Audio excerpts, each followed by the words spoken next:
Dr. Phil's hands trembled as he held the yellowed telegram. The studio fell into complete silence.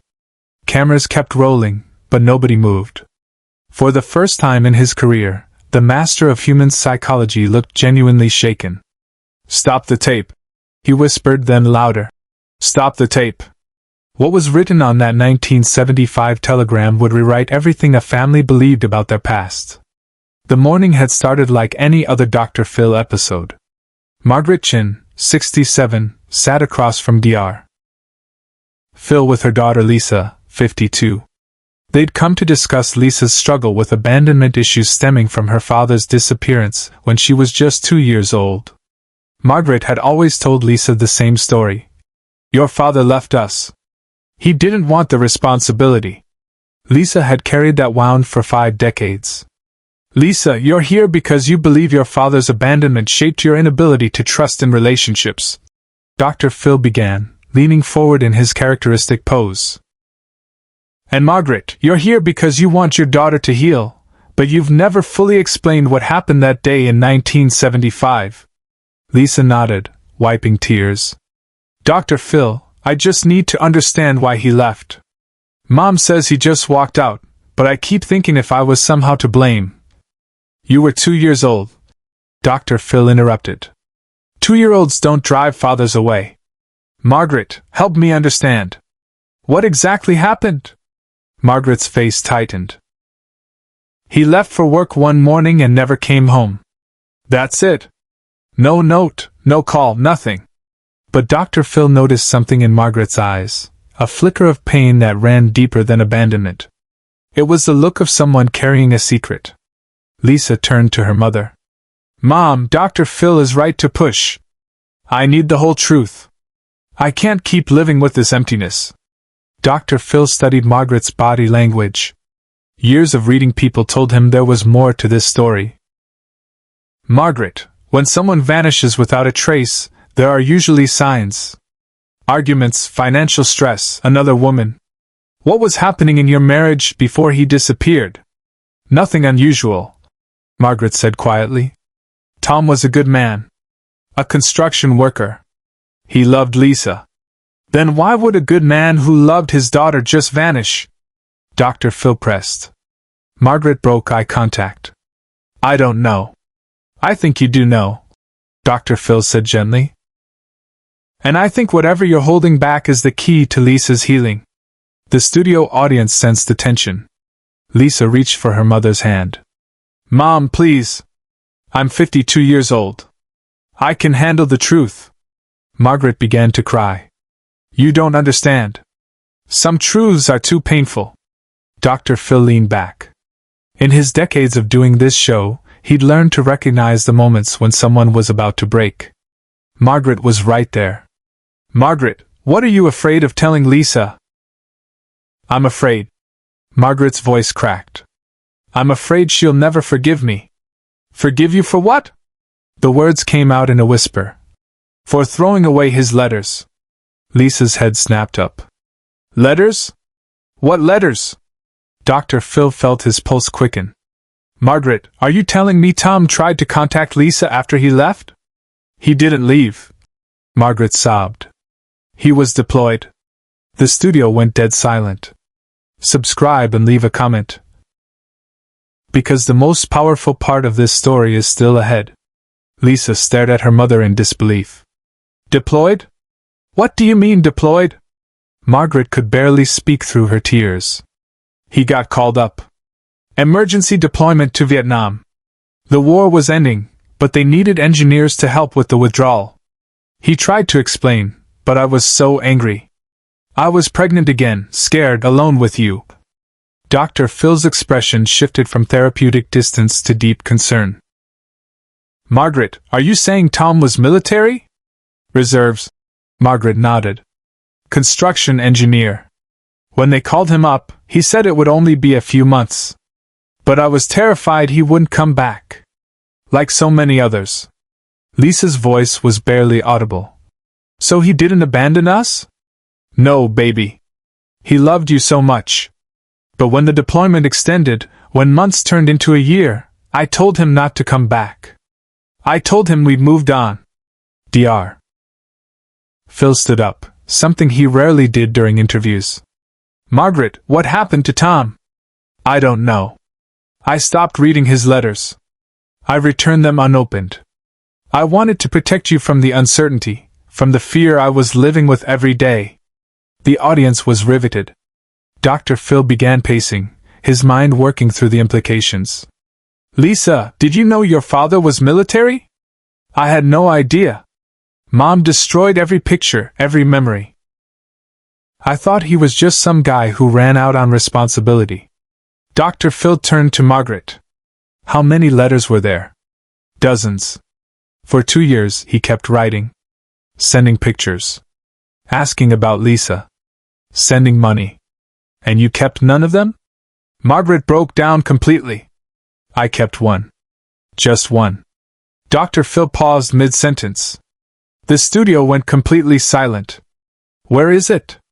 Margaret reached into her purse with shaking hands and pulled out a worn envelope. It's a telegram. From 1977. I don't even know why I kept it. Dr. Phil accepted the envelope like it was made of glass. The return address read, U.S. Army Communications Service. The date stamped showed March 15, 1977. Margaret, have you ever read this? I couldn't. I was too angry, too scared. Dr. Phil looked at Lisa, whose face was streaming with tears. Lisa, do you want me to read this?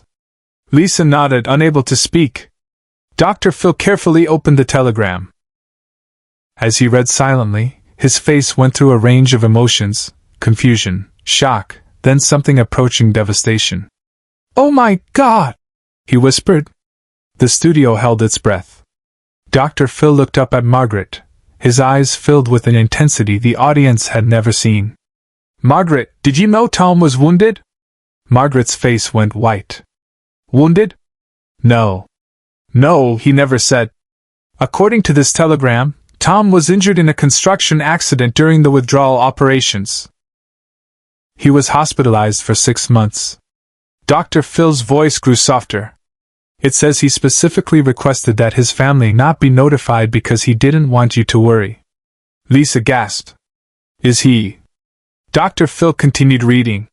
The telegram says he was awarded a Bronze Star for his service and was being medically discharged.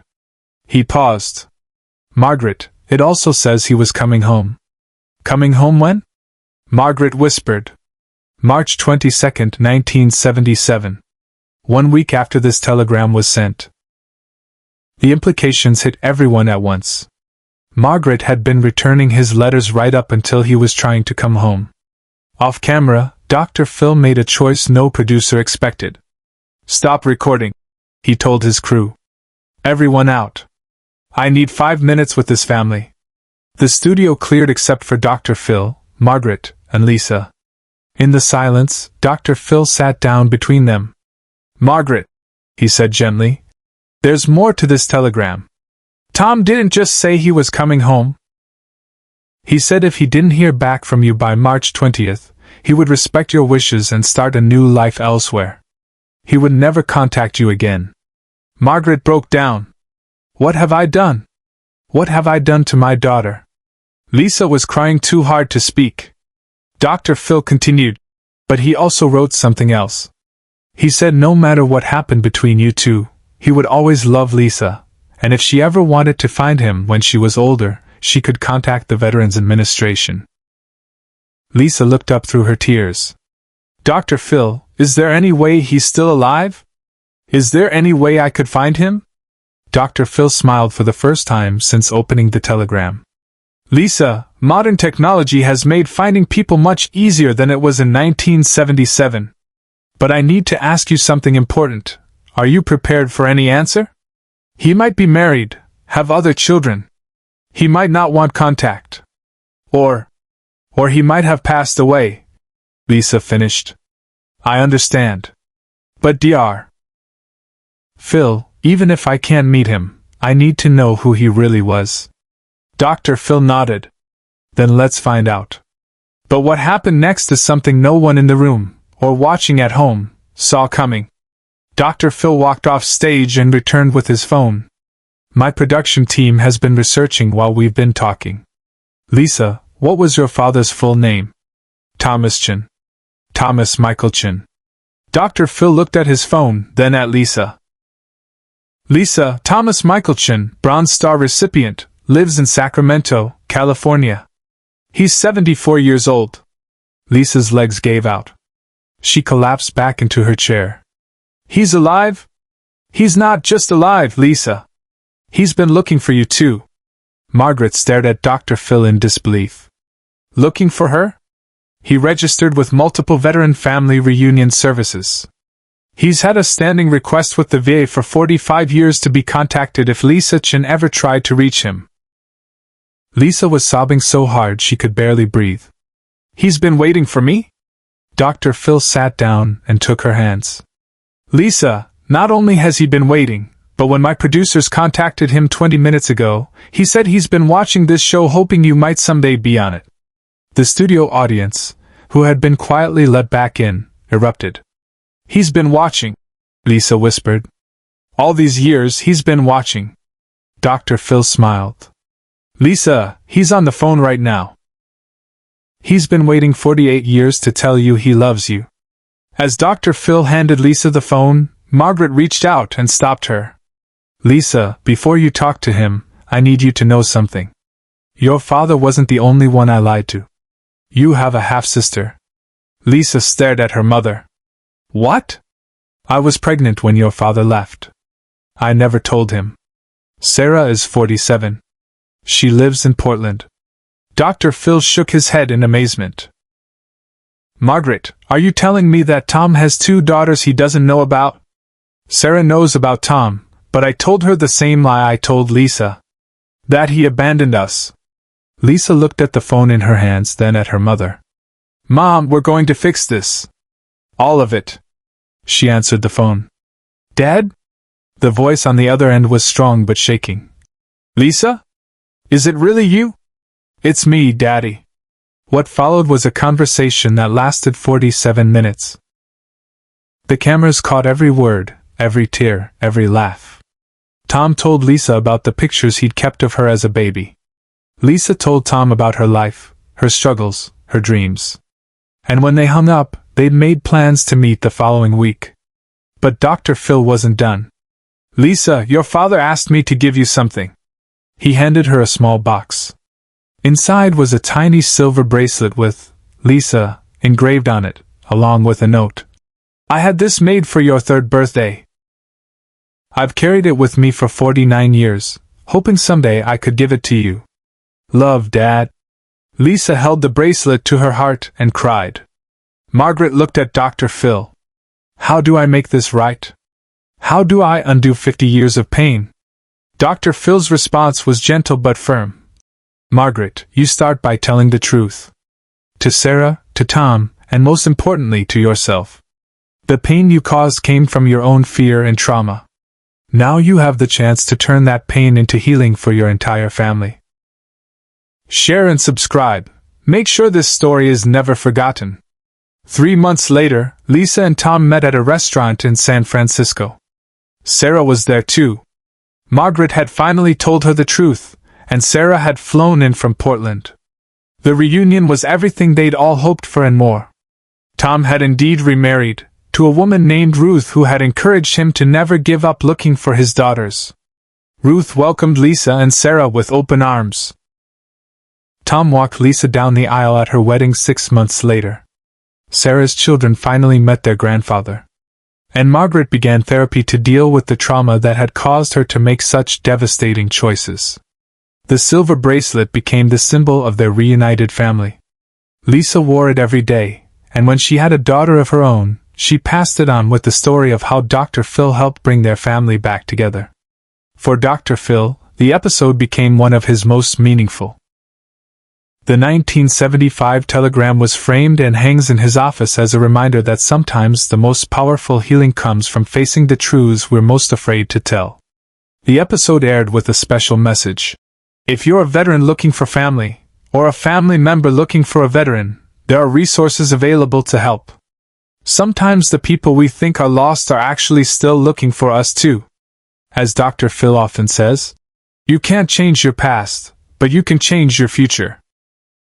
For Lisa Chun and her family, that future began with the courage to open a 48-year-old telegram and the wisdom to know that love doesn't have an expiration date. The power of truth, the healing of forgiveness, and the miracle of reunion, all captured in one yellowed piece of paper that proved sometimes the most important messages are the ones we're afraid to read.